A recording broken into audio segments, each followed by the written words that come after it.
This is the day after New Year's Day, the day after our Christmas at your house last evening. And what a nice Christmas it was for all of us in Ohio and Michigan to be together. And so I just want to tell you how grateful Dad and I are for all the things that you've done. And what a nice set of grandchildren you are. And we just pray that we'll be as good a grandparents to you. I'd like to start reading now in the Proverbs.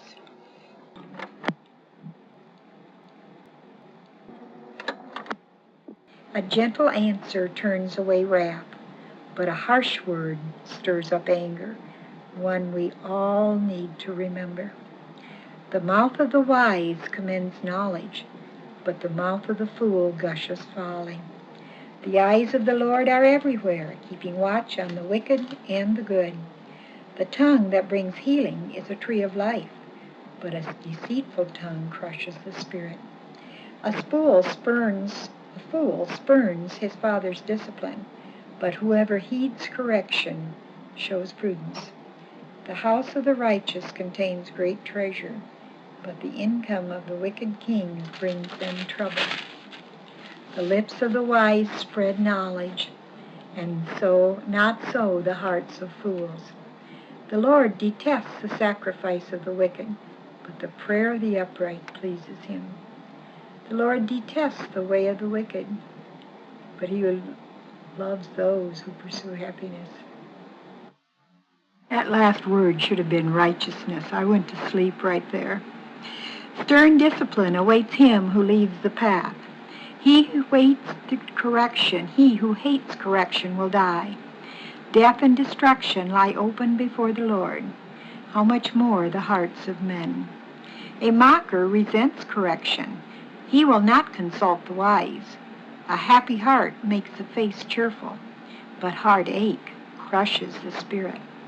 The discerning heart seeks knowledge, but the mouth of a fool feeds on folly. All the days of the oppressed are wretched, but the cheerful heart has a continual feast. Better a little with the fear of the Lord than great wealth with turmoil. How true that is. Better a meal of vegetables where there is love than a fatted calf with hatred. A hot-tempered man stirs up dissension, but a patient man calms a quarrel. The way of the sluggard is blocked with thorns, but the path of the upright is a highway. A wise son brings joy to his father, but a foolish man despises his mother. Folly delights a man who lacks judgment, but a man of understanding keeps a straight course. Plans fail for lack of counsel, but with many advisers they succeed. A man finds joy in giving an apt reply, and how good is a timely word. The path of life leads upward for the wise to keep him from going down to the grave. The Lord tears down the proud man's house, but he keeps the widow's boundaries intact. The Lord detests the thoughts of the wicked, but those of the pure are pleasing to him.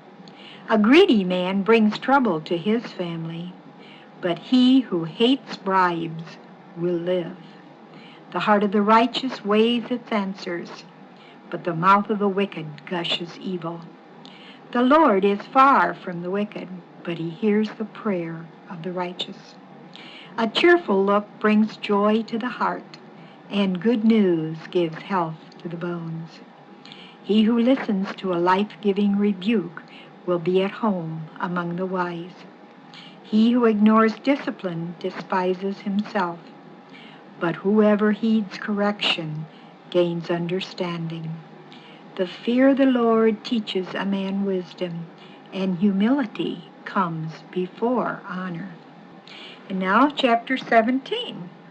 Better a dry crust with peace and quiet than a house full of feasting with strife.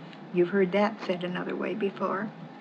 A wise servant will rule over a disgraceful son, and will share the inheritance as one of the brothers. The crucible for silver and the furnace for gold, but the Lord tests the heart. A wicked man listens to evil lips. A liar pays attention to a malicious tongue. He who mocks the poor shows contempt for their Maker. Whoever gloats over disaster will not go unpunished. Children's children are a crown to the aged, and parents are the pride of their children. Now, Monique, you know that you're a crown to us. Arrogant lips are unsuited to a fool. How much worse lying lips to a ruler. A bribe is a charm to the one who gives it. Wherever he turns, he succeeds. He who covers over an offense promotes love, but whoever repeats this matter separates close friends. A rebuke impresses a man of discernment more than 100 lashes of fool. An evil man, and there it goes to show why a rebuke is better than a punishment when we talk about disciplining our children. An evil man is bent only on rebellion. A merciless official will be sent against him. Better to meet a bear robbed of her cubs than a fool in his folly. If a man pays back evil for good, evil will never leave his house. Starting a quarrel is like breaching a dam, so drop the matter before a dispute breaks out. After the dam is broken, you can't stop it. Acquitting the guilty and condemning the innocent, the Lord detests them both. Of what use is money in the hand of a fool, since he has no desire to get wisdom? A friend loves at all times, and a brother is born for adversity when you're having troubles. A man lacking in judgment strikes hands in pledge and puts up security for his neighbor. He who loves a quarrel loves sin. He who builds a high gate invites destruction. A man of perverse heart does not prosper. He whose tongue is deceitful falls into trouble. To have a fool for a son brings grief. There is no joy for the father of a fool. A cheerful heart is good medicine, but a crushed spirit dries up the bones. A wicked man accepts a bribe in secret to pervert the course of justice. A discerning man keeps wisdom in view, but a fool's eyes wander to the ends of the earth. A foolish son brings grief to his father and bitterness to the one who bore him. It is not good to punish an innocent man or to flog officials for their integrity. A man of knowledge uses words with restraint, and a man of understanding is even-tempered. Even a fool is thought wise if he keeps silent, and discerns if he holds his tongue. And I'd like to give you just some special bits of the Psalms that I really like. There'll be just parts of Psalms that have meant a lot to me. And this is something that David wrote when Saul had been chasing him and David had been saved. And this is just a part of the 18th Psalm. I love you, O Lord, my strength. The Lord is my rock, my fortress, and my deliverer. My God is my rock, in whom I take refuge. He is my shield and the horn of my salvation, my stronghold. I call to the Lord, who is worthy of praise, and I am saved from my enemies. And that's all of that. That's a long psalm that he sings to thank the Lord for delivering him from Saul. Here is a part of the 19th Psalm that I'm sure you'll recognize. The heavens declare the glory of God. The skies proclaim the work of his hands. Day after day they pour forth speech. Night after night they display knowledge. There is no speech or language where their voice is not heard. Their voice goes out into all the earth, their words to the end of the world. In the heavens he has pitched a tent for the sun, which is like the bridegroom coming forth from his pavilion, like a champion rejoicing to run his course. He rises at one end of the heavens and makes its circuit to the other one. Nothing is hidden from its heat. The law of the Lord is perfect, reviving the soul. The statutes of the Lord are trustworthy, making wise the simple. The precepts of the Lord are right, giving joy to the heart. The commands of the Lord are radiant, giving light to the eyes. The fear of the Lord is pure, enduring forever. The ordinances of the Lord are sure and altogether righteous. They are more precious than gold, than much pure gold. They are sweeter than honey from the comb. By them is your servant warned. In keeping them there is great reward. Who can discern his errors? Forgive my hidden faults. Keep your servant also from willful sins. May they not rule over me. Then I will be blameless, innocent of great transgressions. Let the words of my mouth and the meditation of my heart be pleasing in your sight, O Lord, my rock and my Redeemer. I'm sure you've heard those last couple sentences, Monique, many times, but they are still very great. I'm going to skip to the 23rd Psalm now, and this is something that I said very often when I went to school on the morning when things were heavy on my shoulders. Instead of saying, "The Lord is my shepherd," I said, "The Lord is Esther's shepherd. Esther shall lack nothing. The Lord makes Esther lie down in green pastures. He leads Esther beside quiet waters. He restores Esther's soul. He guides Esther in paths of righteousness for his name's sake. Even though Esther walk through the valley of the shadow of death, Esther will fear no evil, for you are with Esther. Your rod and your staff, they comfort Esther. You prepare a table before Esther in the presence of her enemies. You anoint Esther's head with oil. Esther's cup overflows. Surely goodness and love will follow Esther all the days of Esther's life. And Esther will dwell in the house of the Lord forever." That's a real comfort to say that, Monique. And you can just put your name in there as well as mine.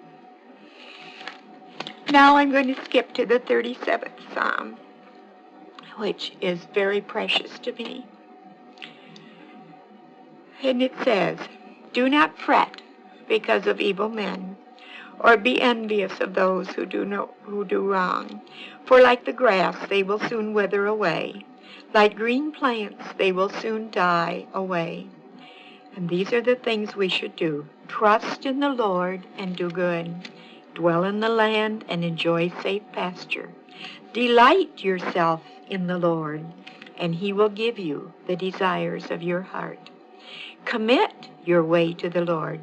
Trust in him, and he will do this. He will make your righteousness shine like the dawn, the justice of your cause like the noonday sun. Be still and before the Lord and wait patiently for him. Do not fret when men succeed in their ways, when they carry out their wicked schemes. Refrain from anger and turn from wrath. Do not fret, it leads only to evil, for evil men will be cut off, but those who hope in the Lord will inherit the land.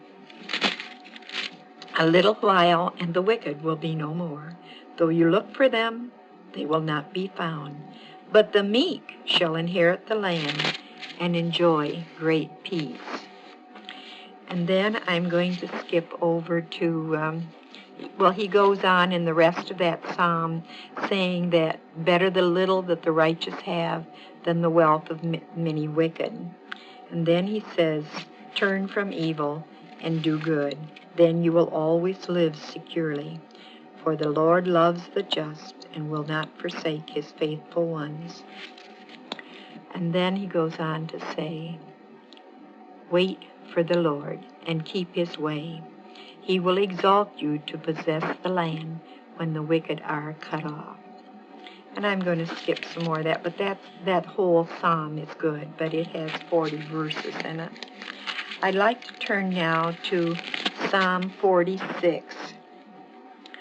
God is our refuge and strength, an ever-present help in trouble. Therefore we will not fear, though the earth give way and the mountains fall into the heart of the sea, though its waters roar and foam and the mountains quake with their surging. There is a river whose stream makes glad the city of God, the holy place where the Most High dwells. God is within her. She will not fall. God will help her at break of day. Nations are in uproar. Kingdoms fall. He lifts his voice, and the earth melts. The Lord Almighty is with us. The God of Jacob is our fortress. Come and see the works of the Lord, the desolations he has brought upon the earth. He makes wars cease to the ends of the earth. He breaks the bow and shatters the spear. He burns the shields with fire. Be still and know that I am God. I will be exalted among the nations. I will be exalted in the earth. The Lord Almighty is with us. The God of Jacob is our fortress.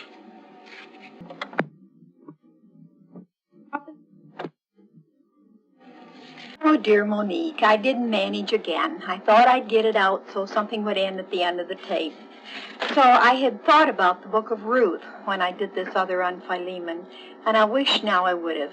But I'm going to start Ruth anyway.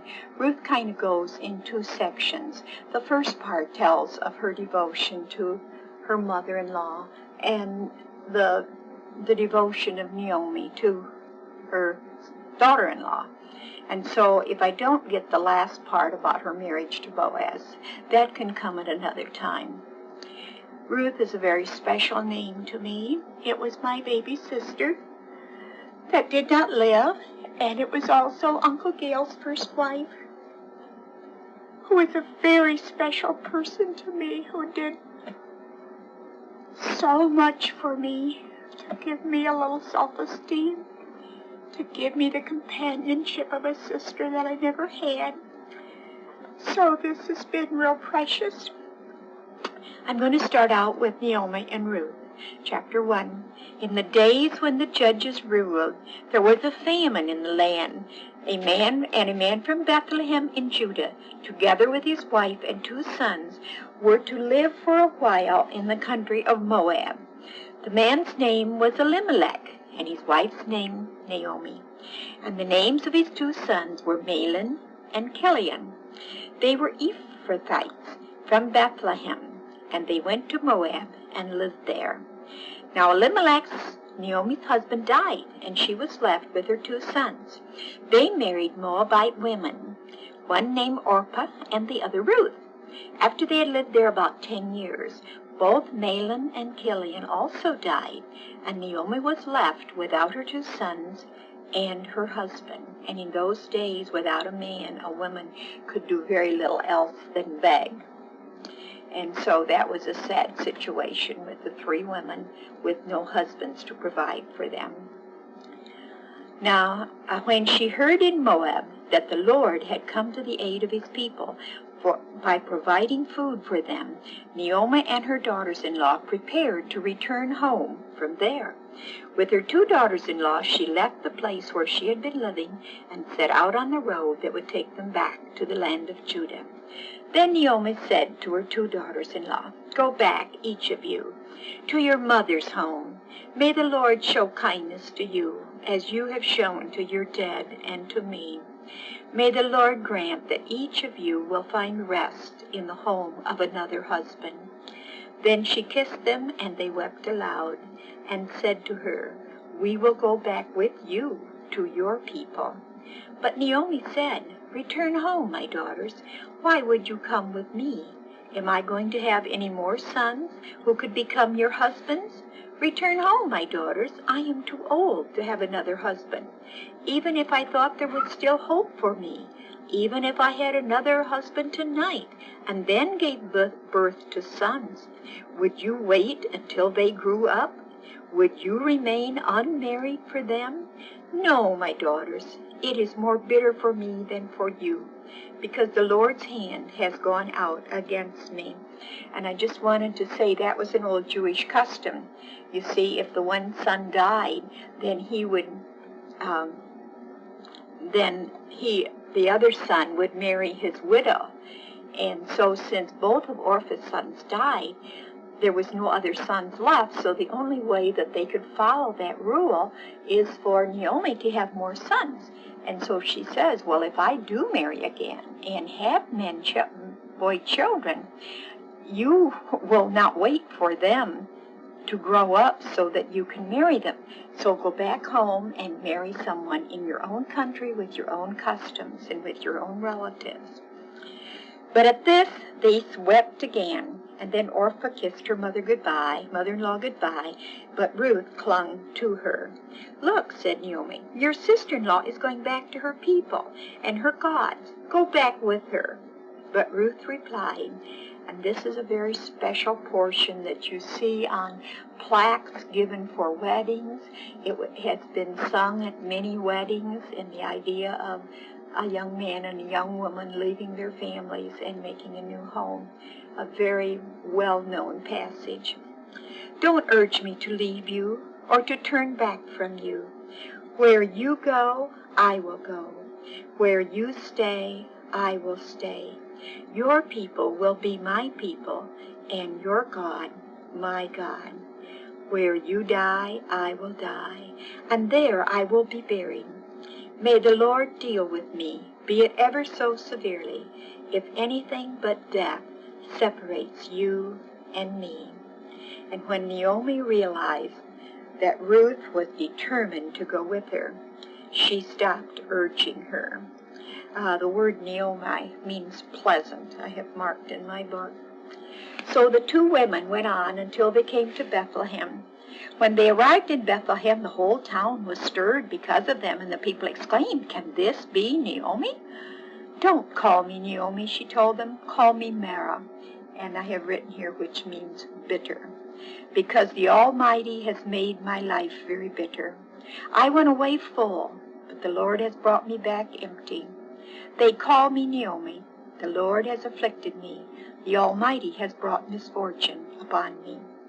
So Naomi returned from Moab, accompanied by Ruth the Moabitess, her daughter-in-law, arriving in Bethlehem as the barley season was beginning. Barley, you know, is a grain that makes black bread, and it's also used in our soups. Chapter 2, Ruth meets Boaz. Now Naomi had a relative on her father's side from the clan of Elimelech, a man of standing whose name was Boaz. And Ruth the Moabitess said to Naomi, "Let me go to the fields and pick up the leftover grain behind anyone in whose eyes I find favor." So Naomi said to her, "Go ahead, my daughter." So she went out and began to glean in the fields behind the harvesters. And you see, that was widows, had no widow's pension and no support. She had no sons and seemingly no nephews. And so there was just no one to care for her. And so that was the way widows made their living, going out and begging, or else going out and picking up what was left. As it turned out, she found herself working in a field belonging to Boaz, who was from the clan of Elimelech, who was some relation to her father-in-law. Just then a Boaz arrived from Bethlehem and greeted the harvesters. "The Lord be with you." "And the Lord bless you," they called back. Boaz asked the foreman of his harvesters, "Whose young woman is that?" And the foreman replied, "She is the Moabitess who came back from Moab with Naomi." She said, "Please let me glean and gather among the sheaves behind the harvesters." She went into the field, and she worked steadily from morning till now, except for a short rest in the shelter. So Boaz said to Ruth, "My daughter, listen to me. Don't go and glean in another field, and don't go away from here. Stay here with my servant girls. Watch the field where the men are harvesting, and follow along after the girls. I have told the men not to touch you. And whenever you are thirsty, go and get a drink from the water jars the men have filled." At this she bowed down with her face to the ground, and she exclaimed, "Why have I found such favor in your eyes that you notice me, a foreigner?" Boaz replied, "I have been told all about you, that you have done for your mother-in-law since the death of your husband, how you left your father and mother in your homeland and came to live with a people you did not know before. May the Lord repay you for what you have done. May you be richly rewarded by the Lord, the God of Israel, under whose wings you have come to take refuge." "May I continue to find favor in your eyes, my Lord?" she said. "You have given me comfort and have spoken kindly to your servant, though I do not have the standing of one of your servant girls." At mealtime, Boaz said to her,